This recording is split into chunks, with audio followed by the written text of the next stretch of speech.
آیا چین به په نږدې راتلونکي کې د نړۍ ستر اقتصادي قوت وګرځي؟ چینایي اژدها د امریکایي عقاب پر وړاندې څوک به ګټونکي شي؟ له یوې لسیزې څخه د زیاتې مودې راهیسې امریکا د نړۍ ستر اقتصادي قوت دی. اوس مهال په نړۍ کې تر ټولو ستر داخلي ناخالص تولید لري. د امریکا نوی ولسمشر هڅه کوي چې د امریکا دغه رول پر ځای پاتې شي. له دې کبله یې حکومت پر چینایي توکو له 10 سلنې تر 50 سلنې ګمرکي تعرفې وضع کوي. د دې ګمرکي تعرفو له کبله چین هڅه کوي چې د ډیپلوماسۍ له لارې د هند په څیر نوي سوداګریز شریکان پیدا کړي. د نړیوال اقتصاد په ډیری برخو کې چین لا د مخه مخکښ دی. د دې هیواد مازاد صادرات ډیر زیات دي.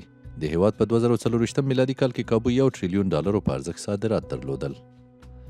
دولتي کاپیټالیستي سیستم د میلیارډو ډالرو په ارزښت سبسایډۍ له لارې د راتلونکي وخت له ګران بیه ټکنالوژي ملاتړ کوي. له دې کبله چین د سولر ټکنالوژي، بادي توربینونو او برېښنایي موټرو د صادراتو په برخه کې مخکښ دی.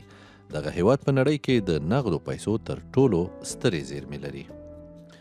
خو چین اقتصادي ستونزې هم لري او هغه دا چې د چین د ټولو ناخالصو داخلي عوایدو 88 سلنه برخه د دې هیواد عامه پورونه تشکیلوي چې دا ډیر لوړ شمیر دی. همداشان دغه هیواد ډیجیټلي نظارت کولی شي د سوداګریزو رازونو جاسوسي وکړي چې دا چاره ډیری بهرني پانګوال له پانګه اچونې منصرفوي. دا چې چین به له امریکا مخکې شي او د نړۍ ستر اقتصادي قوت به وګرځي لا معلومه نه ده. په نړۍ کې د څو قطبي اقتصادي نظم احتمال هم شته چې د هند او نورو په څیر مخ پر ودې هیوادونه به د امریکا او چین ترڅنګ خپله سیالي کوي.